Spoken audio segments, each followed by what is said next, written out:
Gazette du Togo, une vision sur l'actualité togolaise et sur le monde. Oui, non, mais vous dites ça comme si c'était une première. Non, c'est la deuxième fois que nous les assistons. Au début de la crise, les députés de l'opposition dans leur globalité avaient décidé de mettre en commun leur appel qu'on leur avait fait sur les indemnités de déplacement. Ils avaient décidé de mettre ça en commun pour soutenir les blessés, soutenir les malades, soutenir aussi les parents des victimes des manifestations. Et une délégation avait été bloquée au niveau un peu en haut à la hauteur de Kara. Pour ce qui est de Kara. Jusqu'à aujourd'hui d'ailleurs, les prisonniers de Kara ont été assistés, mais très faiblement. Mais tous les autres députés, tous les autres prisonniers, quel que soit l'endroit, jusqu'à Dapon, nous les avons assistés. Nous avons assisté les réfugiés. Alors pour ce qui concerne les réfugiés, évidemment, ils sont toujours là-bas. Donc ça fait une deuxième opération qui est à peu près du même coup qu'on a fait en rapport avec... En tout cas, c'est pour une valeur totale de 2 150 000 francs CFA. Oui, la première fois, c'était la même valeur. Donc ça fait un total 4 300 000 qu'on a investi pour les réfugiés qui sont au Ghana. Et quels sont les députés qui ont mis la main à la pâte? C'est tous les députés de l'opposition, globalement, tous ceux qui avaient souscrit, tous ceux qui avaient quitté l'hémicycle lorsqu'on nous proposait cette loi unique ont participé à cette opération. Tous les députés, vous êtes au total de, je crois, 29 à l'Assemblée, non? Nous sommes 29, mais je dois dire que dans le regroupement, c'est y compris ceux de l'UFC, y compris aussi la dame... Donc, les députés de l'Union des Forces de Changement ont aussi contribué. Ils ont contribué à cette œuvre humanitaire. Et d'ailleurs, le député Brim Bouraïma Diabakté est élu à Mango. C'est ça, il est élu de Mango. Il contribue énormément, il contribue déjà de sa propre poche. Comme nous autres aussi qui sommes des savants, nous continuons de contribuer de nos propres poches. Mais en fait, cette cagnotte commune, nous y avons contribué et c'est ça qui a permis de faire cette assistance. Voilà. Beaucoup de sacs de riz, beaucoup de sacs de sucre, beaucoup de savon, bien de choses, messieurs, dames, que j'ai pu citer ici. Voilà donc le lot. Bon, ce n'est jamais suffisant. J'ai vu des gens qui ricanaient. Une fois qu'on avait fait l'opération, la première fois, il y avait eu sur les réseaux sociaux de nos amis d'en face, ils avaient commencé à dire que vraiment c'est une telle chose. Ils étaient même allés jusqu'à calculer ce que ça représentait à leur façon. Et bon, c'est une chose qui était malheureuse parce que même si vous apportez un morceau de sucre à un prisonnier, vous avez fait un geste humanitaire et ça doit être salué. De toutes les façons, les textes sacrés ont toujours recommandé que ceux qui sont libres de tout mouvement puissent assister ceux qui sont privés de leur mouvement. Alors, docteur François Kampati, hier jeudi, vous étiez en pleine marche, mais la manifestation a été dispersée au niveau de Décan à cause de grenades lacrymogènes, une pluie d'ailleurs de grenades lacrymogènes, et finalement, course-poursuite, bastonnade, il y a beaucoup de vidéos qui montrent des choses, et finalement, certains ont été aussi interpellés. Alors, qu'est-ce qui s'est passé? Bien. Alors, ce qui s'est passé, c'est ceci. J'ai d'abord entendu, je dois dire quelque chose de très précis. J'ai entendu le ministre Yarko tout à l'heure dire que les organisateurs sont des responsables, des criminels, et qu'ils n'étaient pas au devant de la manifestation. Et que vous n'êtes pas sérieux. Et que nous ne sommes pas sérieux. Je voudrais lui retourner la parade. Lorsqu'il qualifie ce qui s'est passé hier d'incident, c'est méchant, c'est criminel. Parce que ce qui s'est passé hier n'est pas un incident. C'est une répression barbare, violente d'une manifestation pacifique qui n'a pas dégénéré. Lorsqu'on fait une manifestation pacifique, encadrée par les forces de l'ordre n'ont le droit d'intervenir que lorsque la manifestation dégénère. Lorsqu'il y a des troubles au sein de la manifestation, c'est en ce moment, et en ce moment uniquement, que les forces de l'ordre ont le droit d'intervenir après avoir fait des injonctions aux participants. On dit, voilà, ça dégénère, nous arrêtons votre... Si vous ne vous dispersez pas, nous allons charger. Si les manifestants se dispersent de leur gré, il n'y a pas lieu d'utiliser les moyens de répression. Alors, ce qui s'est passé hier, nous étions en marche. Alors, il a dit que nous n'étions pas devant. Oui, vous avez exposé les manifestants. Mais non. Vous les avez mis devant. Il ne connaît pas notre organisation. Notre organisation habituelle, il y a beaucoup de journalistes qui marchent avec nous. Notre organisation habituelle, c'est que l'ensemble des dirigeants se trouvent encadrés par notre sécurité de corps au milieu de la manifestation. C'est toujours comme ça, c'est notre propre disposition sécuritaire. Donc, les dirigeants ne sont jamais devant. Or, les gaz lacrymogènes, ils ont commencé à lancer ça de loin, de derrière. Donc, on ne pouvait pas être devant. Alors, je vous dis, moi personnellement, je suis arrivé, comme j'étais d'abord à l'Assemblée, je suis arrivé quand la manifestation était déjà à Décon. Je suis arrivé au niveau du commissariat central. Je voulais continuer tout droit pour aller rejoindre la manifestation. Et puis un cordon de gendarmes apparaît là. Je suis organisateur de la manifestation. Il y a un des gendarmes qui me dit, n'allez pas à Décon, ce n'est pas bon là-bas. J'ai dit à mon chauffeur, sécurité. Et pendant en ce moment, quand vous vous entretenez avec les gendarmes, est-ce que ça a commencé par les grenades de la place où j'étais, je n'entendais pas les crépitements, puisque c'était au niveau du commissariat central. Ouais.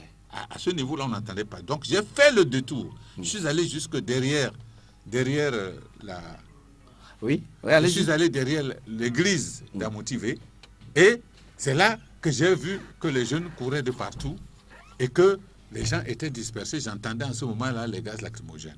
J'ai même vu une escouade de gendarmes qui s'est retirée derrière l'église et qui s'est mis à charger des balles dans les fusils. Je ne peux pas savoir. Balles ou bien grenades lacrymogènes? Des balles. Je connais quand même une balle de fusil. Maintenant, je ne peux pas dire si ce sont des balles en caoutchouc ou si ce sont des balles offensives ou des balles défensives. Je ne peux pas le dire. C'était des cartouches rouges. Ils ont cassé le fusil et ils introduisaient des cartouches. Alors, ceci me permet de dire que ce qui s'est passé hier était prémédité, était préparé, était depuis des jours, on sentait que Yark et ces gens cherchaient les moyens de disperser la marche et d'appeler. Oui, mais dans son intervention au cours de la conférence de presse hier, il disait quand même que vous étiez rencontrés vendredi et on vous avait fait observer que que M. Antoine Folly aurait demandé qu'ils allaient faire un meeting à Décon, que le gouvernement considère comme un centre commercial et que vous aviez demandé à faire un meeting que le gouvernement a refusé ne donne pas une raison pour intervenir avec des forces de l'ordre. Je dis que sur le plan légal, rien n'autorisait les forces de l'ordre à intervenir hier. Rien du tout. La preuve, quand on dit ça, le mercredi... Oui. Comment ça s'est passé qu'un meeting ait lieu à Décon le mercredi? Il n'y a pas eu meeting. Il n'y a pas eu meeting mercredi. C'est un abus de langage. Le mercredi, nous avons décidé de nous arrêter à Décon. Donc, Fabre a pris la parole pour dire aux gens, voilà, aujourd'hui, nous avons décidé de nous arrêter ici un moment, de vous parler, et qu'on se disperse. Ça n'a pas duré 15 minutes. Oui.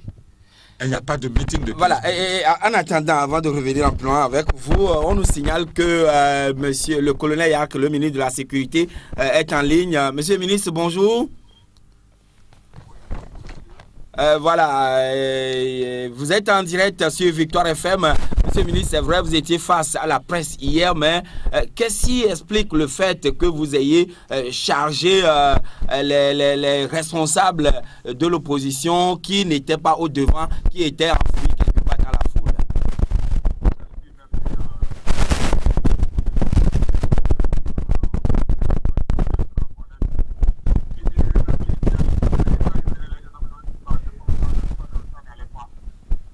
Il n'était pas sur les lieux. Quand il dit qu'on n'a pas fait l'information, on n'a pas vraiment chargé. Il est en train de mentir. Il n'a pas le droit de tromper les auditeurs. Le mercredi, qu'est-ce qui s'est passé? Est-ce que c'est là où ils vont leur communiquer? Nous avons, il y a le 10, nous avons échangé avec M. Antoine Folly sur le point de Décon. Mais ça n'a pas empêché que le mercredi, M. Jean-Pierre prenne le micro pour parler aux gens. Il dit ça n'a pas duré 5 minutes, même si c'est 1 minute. Ce n'est pas le lieu de meeting. Et il s'excuse, on veut l'utiliser hier. Et il a été dispensé après l'information.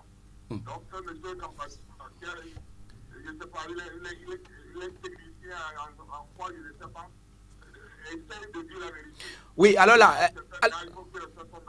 alors là, monsieur le ministre, si on comprend bien, est-ce que vous avez fait ce qu'on appelle la sommation, vous avez interpellé les responsables hier avant de commencer par larguer? Il y a des manifestants de bonne foi, ils vous diront que les gens leur ont dit de continuer, de ne pas s'arrêter. Mais c'est sur leur insistance que la discussion a eu lieu. Et je profite aussi, j'ai vu sur leur réseaux sociaux. Monsieur Eric Dipudi, on a planifié pour l'assassiner. Oui. Il n'a qu'à chercher avoir placé les mots à leur place. Oui, mais quand même, une grenade lacrymogène a été lancée dans sa voiture, ce qui l'avait totalement étouffé. La voiture avait, si on lance, on n'a aucune vitre qui est cassée. La grenade est passée par un courageau dans le Pakistan, il avait les vitres montées. S'ils disent la vérité, on a gazé dans les parages, mais s'ils sont retirés dans la voiture, sans casser les vitres, il n'a qu'à réfléchir deux fois, il ne s'adresse pas à des fonds, il s'adresse à nos citoyens, qui sont aussi intelligents comme lui. Oui, et finalement, vous aviez dit hier quand même que l'accord est rompu entre vous et le gouvernement, mais on n'a pas très bien compris, entre le gouvernement et les organisateurs. Je dis que le passé, lorsque nous avons eu l'accident de travail, ça pouvait poser le problème de deux points. Pourquoi on ne les autoriserait pas à mettre sous leur pression, maintenant on est parlé aux gens pendant une heure de discussion, on leur dit non. Aujourd'hui, nous sommes en fin d'année. Les commerçants de deux mois, ils vont faire pendant que vous serez en train de parler aux gens pendant une heure. Et ces deux comptes dans votre plan. Continuez toujours par utiliser votre plan de succès, la slide. Il est d'accord, ils font bon dos. Mais mercredi, ça ne les a pas empêchés de s'assurer. Avant même que Jean-Pierre prenne la parole, ils ont fait plus de 40 minutes là-bas. Et c'est ce qu'ils ont voulu récidiver hier. Je leur demande d'être responsables dans les actes qu'ils posent et aussi avoir du respect pour nos compatriotes qui ne sont pas marqueurs. Oui, mais la voiture de M. Jean-Pierre Fabre a été aussi visée. Voilà pourquoi M. Dupuis disait. Je ne sais pas si c'est l'État, le chauffeur peut, apparemment, bien comprendre cette chose.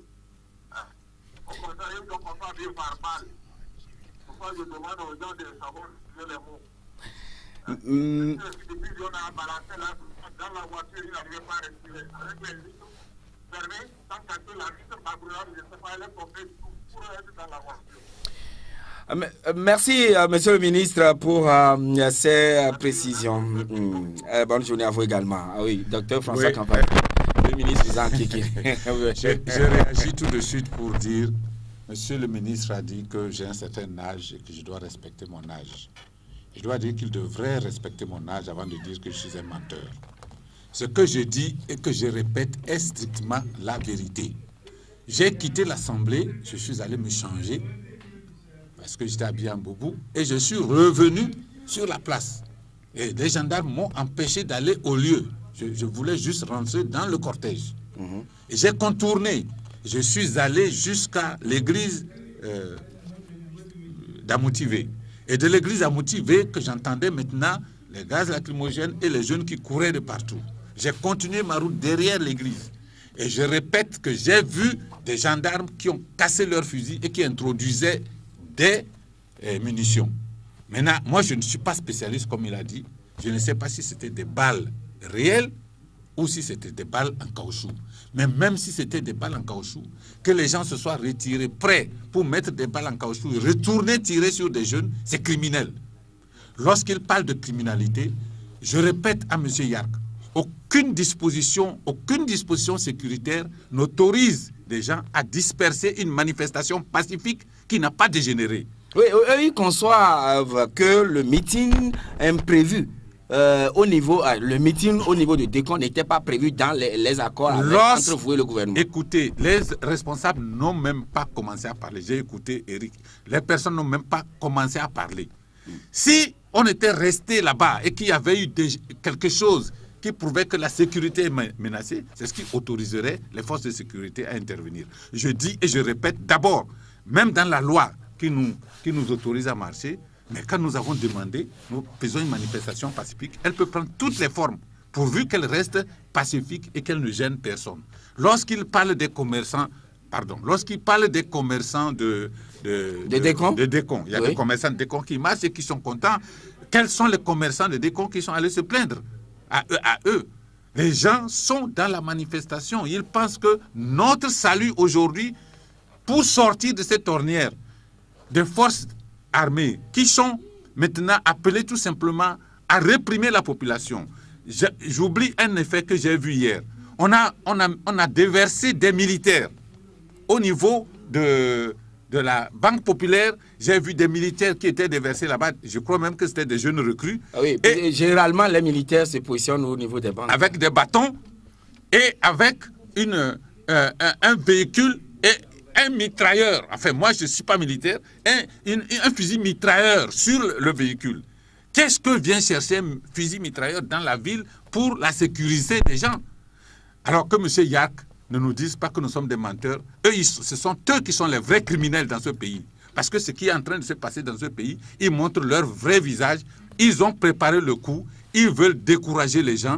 Et c'est ce qui s'est passé hier. Rien. Il n'y a rien qui justifie une intervention hier. Ils ont dit quand même au cours de la conférence de presse hier que mercredi, vous n'avez pas respecté les clauses de l'entretien que vous aviez eu. Et il a cité normalement le député qui sied, M. Antoine Fouly, le vendredi dernier. Mercredi, nous sommes arrêtés. Que s'est-il passé? Le meeting a eu lieu à Décon mercredi. Non, il ne s'est rien passé. Nous avons décidé de nous arrêter. C'est notre droit. C'est nous qui organisons les choses. Carrément, ce sont les manifestants qui vous ont obligés. Non. Aucun manifestant ne nous a obligés. Moi, j'étais là. Mercredi, au moins, j'étais là. Aucun manifestant nous a dit on s'arrête ici ou on va là-bas. Nous avons décidé de nous arrêter. Nous avons dit aux gens, rentrez chez vous. Demain, on revient. Tout simplement, nous faisons une manifestation pacifique. Elle peut prendre des petites formes. Elle peut prendre des formes différentes. Pourvu que ça ne dégénère pas. Et vous avez vu, depuis que nous faisons les manifestations, les morts qu'il y a eu, les blessés qu'il y a eu, c'est toujours les forces de l'ordre qui ont été à l'origine. Toujours. Je répète. Et je répète encore, à Mango, l'enfant qui a été tué, ce sont les forces de sécurité. À Sokodé, tous les morts qu'il y a eu, ce sont les forces de sécurité. Depuis que nous sommes là, depuis que nous faisons des manifestations... Mais on dit aussi que vos manifestants ont tué aussi deux forces de l'ordre. C'est faux. C'est faux. D'accord. Maintenant, les manifestations de mercredi et hier, quoi qu'on dise, il y a eu des blessés, des interpellations. Votre mot par rapport à cela? Oui, il y a eu des blessés. Je ne sais pas encore, nous n'avons pas encore fait le point des blessés, mais je suis sûr d'une chose. Hier, notre service de santé m'a signalé au moins 4 blessés graves qui sont allés au CHU. Pour l'instant, c'est ce que je sais. Les arrestations, nous n'avons pas fait le point. Nous savons qu'il y en a eu, certainement. Nous aurons le temps de faire le point ce matin. Alors, quels ont été les objectifs donc, de ces manifestations? Nos objectifs sont les mêmes. Nous n'avons pas varié d'un iota.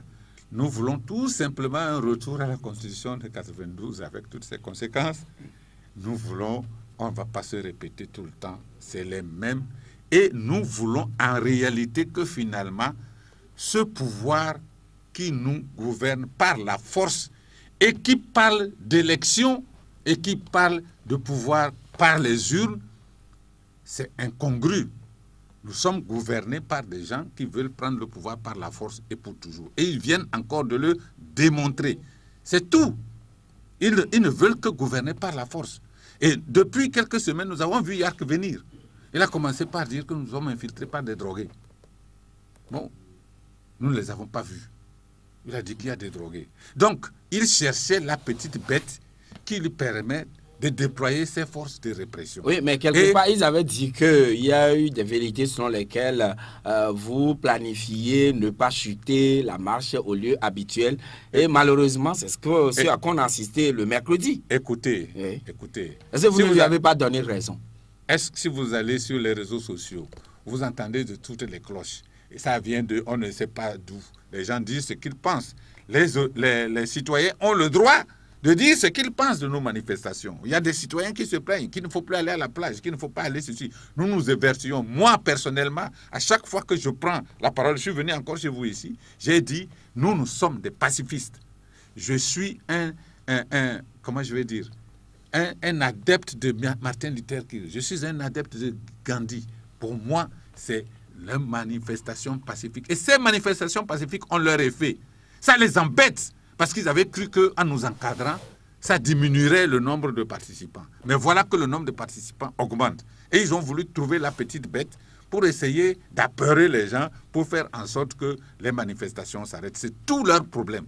Il n'y a pas d'autre problème autour de ce qu'ils ont fait. Alors, hier, une délégation de la coalition, notamment M. Jean-Pierre Fabre, Mme Adjamago Johnson et M. Tiki Achadam sont allés au Ghana, se sont rendus au Ghana pour rencontrer le président Nana Akufo-Addo. Oui. Est-ce votre initiative ou bien c'est le président ghanéen qui a pris sur lui de vous appeler? Vous avez vu que le gouvernement a commencé à dire qu'il ne voulait plus de médiation. Oui. Alors nous avons pris sur nous de recontacter la médiation pour dire, il y a quelque chose qui ne va pas. On nous a dit que la médiation ne compte plus. Donc, notre initiative a été de contacter notre intermédiaire du Ghana. Et c'est maintenant l'initiative du président ghanéen qui nous a demandé d'envoyer une délégation. Donc, c'est le président ghanéen qui nous invite et la délégation est partie hier.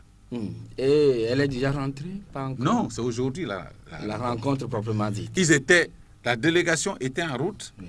Quand elle a appris qu'à Lomé, à deux qu'on s'achauffait, moi-même j'ai eu à parler avec Brigitte Adjamagou en route, qui était complètement désemparée parce qu'on ne comprend pas ce qui s'est passé hier. Et lorsqu'on qualifie ça d'incident, je trouve même que lorsque M. Yak parle d'incident, c'est déjà méchant et cynique. C'est déjà même... ma préoccupation, quand vous allez rencontrer M. Nana Akufo-Addo, le médiateur, alors... Votre préoccupation, est-ce que les Togolais peuvent en savoir? Mais c'est très simple. Oui. Nous sommes pour le dialogue. Nous sommes pour un dialogue qui, une fois, sera mieux organisé que les centaines de dialogues que nous avons eu auparavant. Et l'Afrique occidentale, les pays de l'Afrique occidentale se sont émus du sort des Togolais. Et le président Condé s'est impliqué, le président ghanéen s'est impliqué. Nous avons été étonnés que le gouvernement brutalement commence à sortir de ce cadre qui avait déjà été convenu d'un commun accord du cadre de discussion qui serait mis en place. Et donc, nous allons nous enquérir des nouvelles et expliquer aussi un peu mieux la situation nouvelle qui se pose au niveau du Togo pour voir comment est-ce qu'on pourrait relancer ce processus de discussion que nous continuons d'appeler de tous nos voeux, contrairement au gouvernement qui fait semblant de vouloir le dialogue, mais qui fait de la répression à côté. Et pourquoi la coalition insiste tant sur la médiation? Oui. La coalition insiste sur la médiation parce que le temps où nous avons espéré qu'on nous appellerait à un dialogue entre nous était passé, jusqu'à ce que les autres pays se soient impliqués eux-mêmes. Ce n'est pas la coalition qui allait chercher le président Condé, le président Akufo. Une fois même, le gouvernement a dit que c'est eux qui ont pris l'initiative. Et puis tout d'un coup, ce n'est plus eux. Alors nous ne savons pas. Tout ce que moi je sais, c'est que dès le 17 octobre, déjà, le président Condé, le 16 et le 17 octobre, le président Condé s'est impliqué et nous avait déjà demandé de venir le rencontrer à Conakry. N'eût été l'arrestation dans la nuit du 16 octobre de l'imam, oui. Le mardi 17, notre délégation était déjà prête pour s'envoler pour Conakry. Donc ce n'est pas nous qui avons été demandeurs de la médiation, mais nous avons trouvé qu'elle était opportune, qu'elle était indispensable. En tout cas, c'est une initiative de la CEDEAO, ou bien? Absolument. C'est une initiative de la CEDEAO. Moi, je pense, en tout cas, le président ghanéen, jusqu'à preuve du contraire, est membre de la CEDEAO. Le Ghana est membre de la CEDEAO. Oui. Et pour le président Condé, il est président de l'UA. Donc, c'est des initiatives de bonne volonté qui ont voulu aider les Togolais à s'asseoir pour résoudre leur crise. Oui, mais apparemment, c'est comme si vous n'avez pas confiance à votre en face ou à votre vis-à-vis. C'est pourquoi vous voudrez coûte que coûte qu'il y ait une médiation ou un facilitateur. Joachim, la crise de confiance est la chose la mieux partagée au Togo. La crise de confiance est telle que, vous voyez, quand nous disons un mot, les autres nous traitent de menteurs. évidemment, quand ils disent un mot, nous aussi, nous trouvons qu'ils sont en train de mentir. Alors, qui va faire confiance à qui dans cette situation? Il faut un facilitateur, un médiateur, tout ce qu'on peut appeler pour que, entre nous, d'abord, on rétablisse la confiance. Mais j'ai dit, vous voyez, pour rétablir la confiance, comment c'est difficile. Pendant qu'on nous a dit qu'on fait des mesures d'apaisement, on a promis des mesures d'apaisement. Au contraire, c'est la répression qui vient à la place des mesures d'apaisement. Comment voulez-vous faire confiance à des gens comme ça, qui vous disent, nous allons faire des mesures d'apaisement et qui vous répriment? Voilà le problème. Donc, à votre entendement, avant que la confiance ne renaisse entre vous, acteurs politiques, que ce soit entre UNIR et la coalition, il faudrait nécessairement qu'on arrête les répressions? Ça, c'est clair. J'ai entendu le ministre dire tout à l'heure qu'il y a eu 3 personnes qui sont revenues des États-Unis et qu'on les a arrêtées. Les 3 personnes qu'on a interpellées. Et il dit, est-ce que vous savez ce qu'ils sont en train de faire? Mais il ne nous dit pas ce qu'ils ont fait, qu'on les a arrêtés. Je suis déçu. Qu'ils nous disent pourquoi on les a arrêtés. Bon, il a quand même dit qu'ils vont être confiés au juge pour être situés. Les gens ont été arrêtés brutalement. Qu'on nous dise ce qu'ils ont fait. Est-ce que c'est un secret? Il a parlé de quelqu'un voudrait déstabiliser le pays. Qu'est-ce qu'ils ont fait qui prouve qu'ils déstabilisent le Togo? Les 3 personnes-là, ils font quoi pour déstabiliser le Togo et qu'on ne nous dit pas? C'est un secret? Ce n'est pas un secret d'État? Qu'on nous dise, lorsqu'on arrête les djihadistes en France, quand ils reviennent et qu'on les arrête, tout de suite, la nouvelle dit, voilà, celui-ci a été arrêté parce que il était allé faire ceci en Syrie, il est passé par... Peut-être, attendons, le procureur, en France, généralement, c'est le procureur qui fait ces annonces. Non. Est-ce qu'au Togo, peut-être le procureur va sortir de son silence? Non, le procureur revient après. Mais dès qu'on arrête quelqu'un, tout de suite, les journalistes sont informés qu'il a été arrêté pour telle raison. Voilà. Qu'on nous dise ce qu'ils ont fait, bon, nous aviserons. Peut-être réellement qu'ils ont tort, je n'en sais rien, mais... qu'on nous dise ce qu'ils ont fait, qu'on ne se contente pas de dire que 3 personnes qui veulent déstabiliser le Togo, si fortement armées, qui fait sortir les militaires partout, oh, ça me fait rigoler. Alors, le dialogue, oui. Quand est-ce que ça va démarrer? Êtes-vous prêts? Nous sommes prêts depuis que nous avons rencontré, nous avons fait une première rencontre avec les Ghanéens. C'est-à-dire la dernière rencontre, c'était, je crois, si ma mémoire est bonne, le 26 novembre. Moi-même, au niveau de 2 février. 2 février, nous sommes prêts. Nous avons nos dossiers prêts. Nous avons nos délégués prêts. Nous n'attendons que tout simplement qu'on nous dise demain, là, on commence. Parce que c'était en 2 étapes. Il y avait le comité préparatoire qui va se réunir pour qu'on s'entende sur l'ordre du jour. Nous avons nos délégués, nous avons nos dossiers prêts. C'est le gouvernement qui joue. Est-ce que c'est toute la coalition qui sera présente autour de la table ou bien une délégation? Ce serait une délégation. Qu'est-ce que vous appelez toute la coalition? Disons, tous les 14 responsables. Non, pas forcément. Nous sommes des gens organisés. Nous aurons une délégation. Vous aurez une délégation? Oui. Ce serait une délégation. De 3 personnes? Non, pas forcément. Ça, c'est à un autre niveau. Hein? Oui. C'est au niveau du dialogue. Nous aurons une délégation. Je vous dis que nous, contrairement à ce que les gens essayent de faire pour nous diviser, pour introduire n'importe quoi, pour essayer de dire, ils sont en train déjà de se manger le nez. Jean-Pierre Fabre est ceci et l'autre est bon. Tantôt, c'est l'autre qui est mauvais, c'est Jean-Pierre Fabre qui est bon. Ainsi de suite, tout ça là, c'est de l'eau qui coule sous notre pont. Nous sommes restés unis, nous sommes organisés et vraiment, c'est ce bloc-là qui fait peur en face. Ça leur fait peur. J'ai pris la peine hier de suivre le journal de TVT. J'ai du mal à suivre le journal de TVT. Hier au journal... Non, mais n'oubliez pas que c'est la télévision nationale. Je ne l'oublie pas, mais ils ne prennent pas en compte toute la nation. C'est ça le problème. C'est le journal de UNIR, point. Hier, ils ont fait un journal. Ils n'ont pas annoncé qu'il y a eu une manifestation. Ils ont fini le journal, ils ont fini les nouvelles sportives, avant tout d'un coup de venir lancer de manière laconique le communiqué du ministre qu'on a mis ici. Ça veut dire que quelque part, eux-mêmes, ils ne sont pas fiers de ce qu'ils font. Parce que lorsqu'ils sont fiers de quelque chose, vous voyez, quand UNIR marche, c'est par ça qu'ils commencent. Ils commencent à bombarder les gens. Vous voyez, unir a sorti des milliers de gens. C'est ça. Mais hier, là, ils n'ont même pas parlé qu'il y a eu manifestation. C'est simplement le communiqué.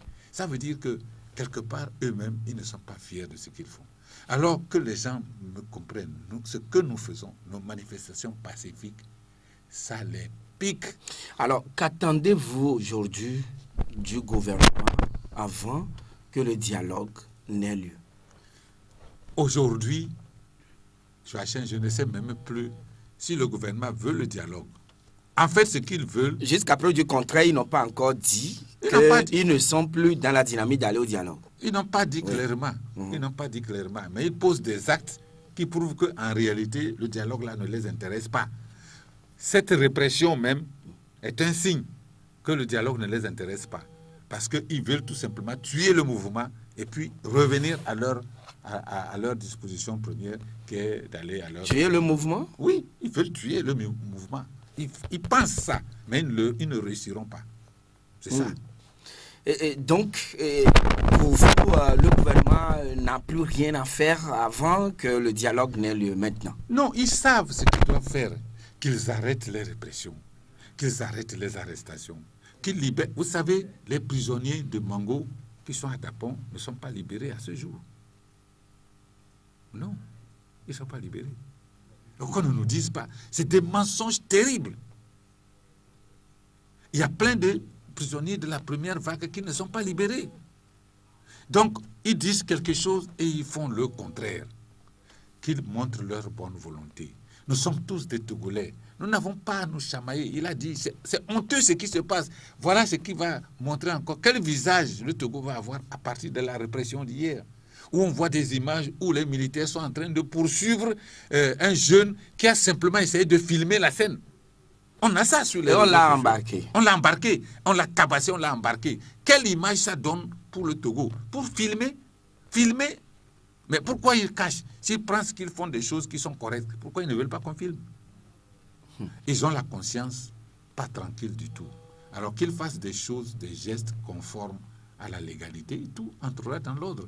Qu'ils nous laissent manifester pacifiquement, qu'on continue de demander ce que nous voulons et qu'ils commencent à être un peu modestes, qu'ils reviennent sur terre et qu'ils apaisent la situation et qu'on rentre en discussion. Tout le monde est fatigué. Ils se plaignent à la place des commerçants. Mais c'est eux qui font durer la crise. C'est eux qui font durer la crise. Ils disent que les gens n'arrivent plus à vendre. Mais c'est le gouvernement qui est responsable. Qu'on ne dise pas que c'est nous, les gens de l'opposition qui marchons, qui sommes responsables. C'est eux. Ils peuvent arrêter cette crise. Si le président de la République décide ce soir que cette crise va s'arrêter, elle va s'arrêter. Et toi, faisant? Oui.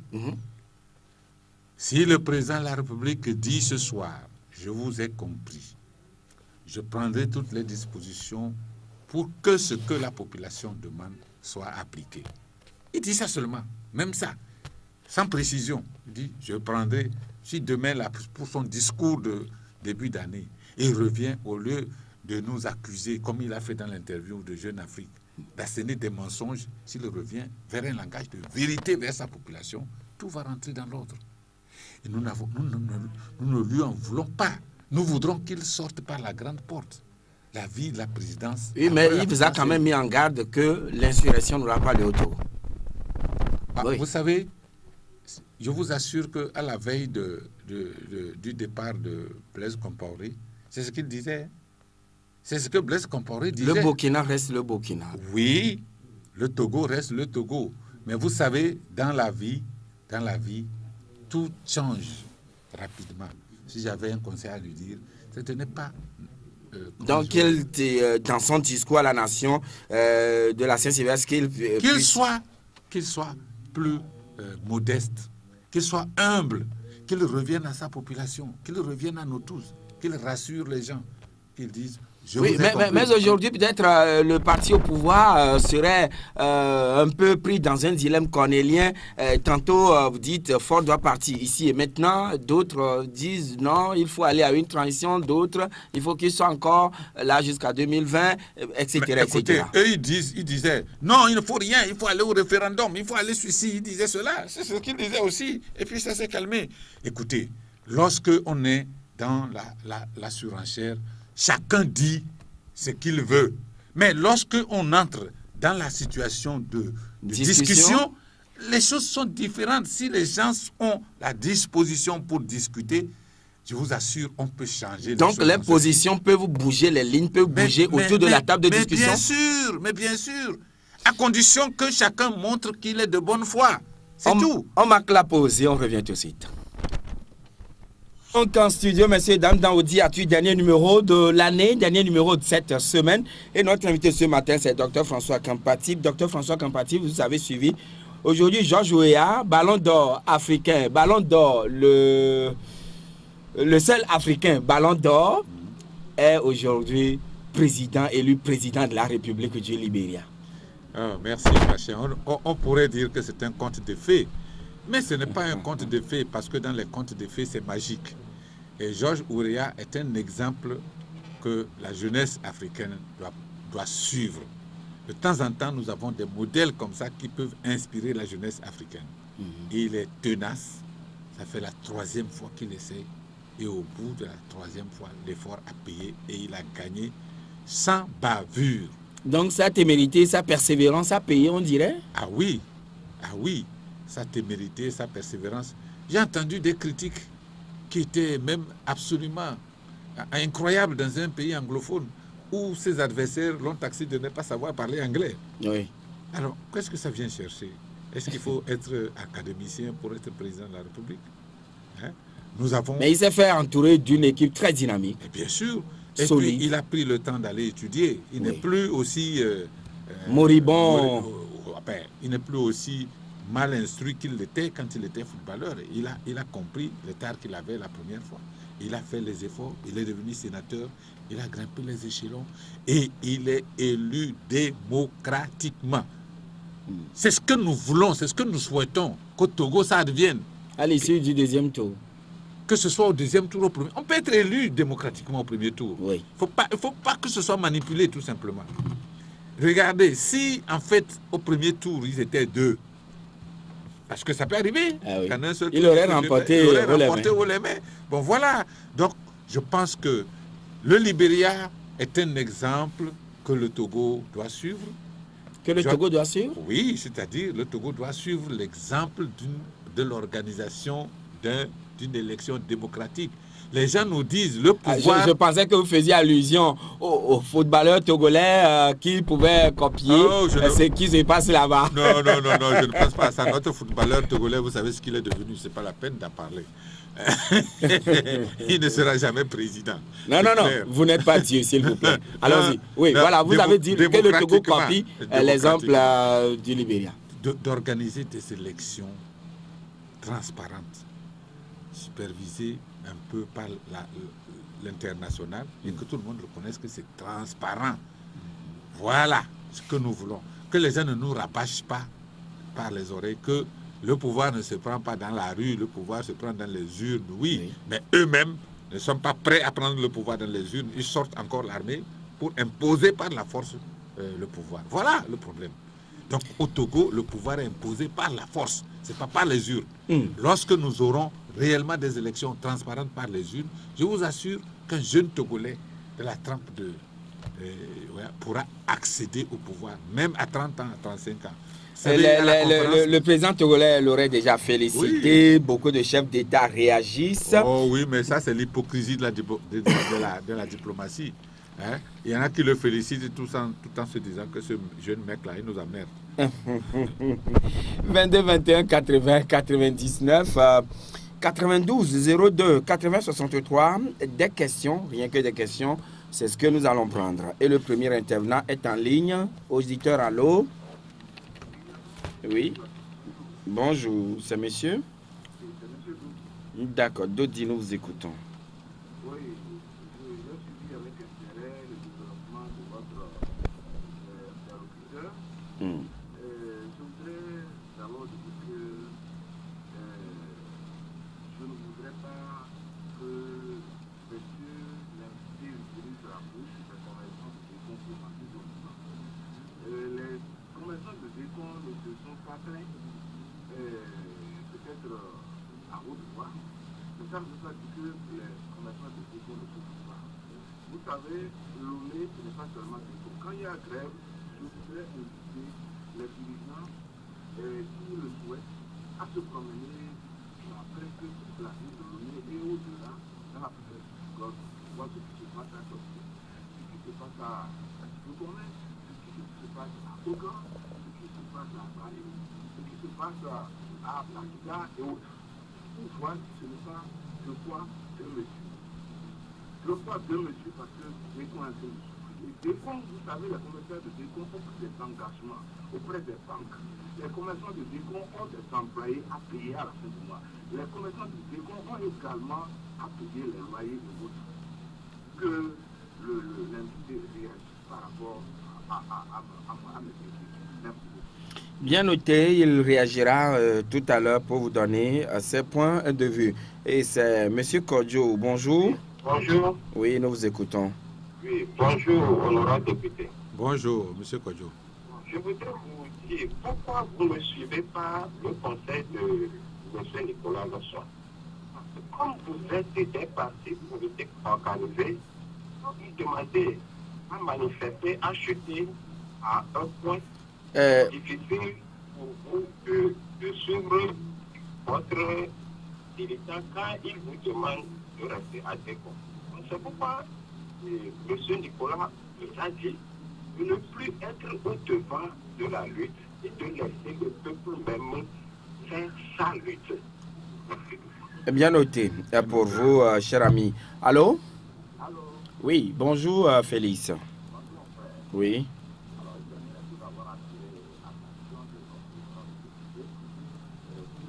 Quand il parle de la non-souveraineté des marches de l'opposition hier, on a parlé de l'intervention de leur marche, on a parlé de la campagne et à la télé.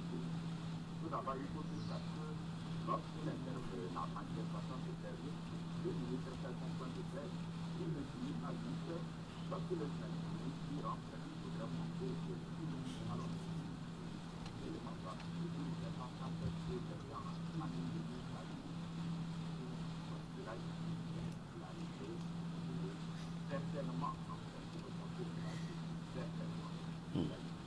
Par ailleurs, là, leur petit demander pourquoi on ne peut pas leur manifestation.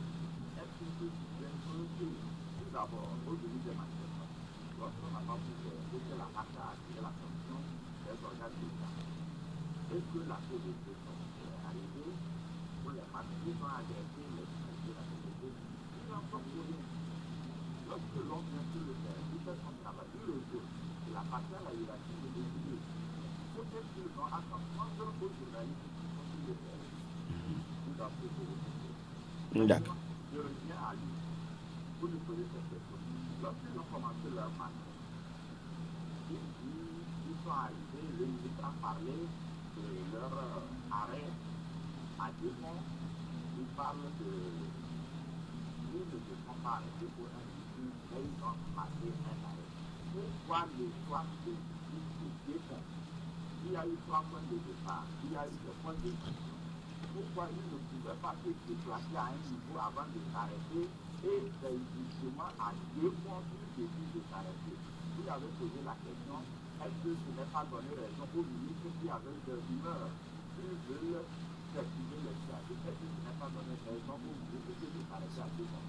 Ils auraient pu leur connaissance de ces communautés, ils auraient pu se déplacer un peu, avancer avant de marquer leur arrêt. Pourquoi justement ces 2 points? D'accord. Bien. Non, et ça suffit, c'est bien. Parce qu'il y a d'autres également en ligne, s'il vous plaît. Cher ami Félix, sinon vous avez été visiblement long. On va prendre l'autre intervenant. Allô? Vous êtes sur le 92 02 80 63. Allô? Allô? Oui, monsieur Koko. Bonjour, monsieur Jachim. Bonjour. Bonjour, monsieur Dr Kampati. Bonjour, M. Koko. Monsieur Dr Kampati. Je vous écoute. Aujourd'hui, vous-même, vous reportez ce que vous avez fait.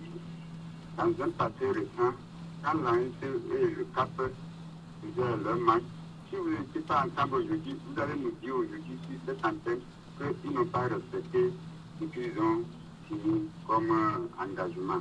Et voilà que le ministre qui vient intervenir dans votre émission en vous partage de Sosoroka, c'était dans un papier récent, peut-être que le ministre n'allait pas intervenir pour vous dire ces propos. Vous ne voyez pas que c'est vous-même qui vous faites un peu embêter. Non, non, je n'ai pas très bien compris le fond de votre pensée en toute honnêteté. Oui, je dis, hein, Oui. dans un passé récent, quand le CAP et l'ANC faisaient leur match, s'ils n'étaient pas ensemble aujourd'hui, dans cette émission, ils vont dire que les organisateurs n'ont pas respecté leur engagement. D'accord. C'est ce que j'ai dit. Ok. Et je voulais dire encore, avant, ils nous disaient que l'ANC n'avait pas de la stratégie. Oui, mon cher, s'il vous plaît, Coco. Quelles sont les stratégies que eux qui sont ensemble aujourd'hui avec le département aujourd'hui qui sont ensemble, où sont les stratégies? Merci. Nous allons prendre Richard. Bonjour. Oui. Bonjour Richard. Vous êtes le dernier intervenant. Compatible, s'il vous plaît. Compatible, c'est pas ça. Compatible. Allez-y, voilà. Dites simplement docteur, oui.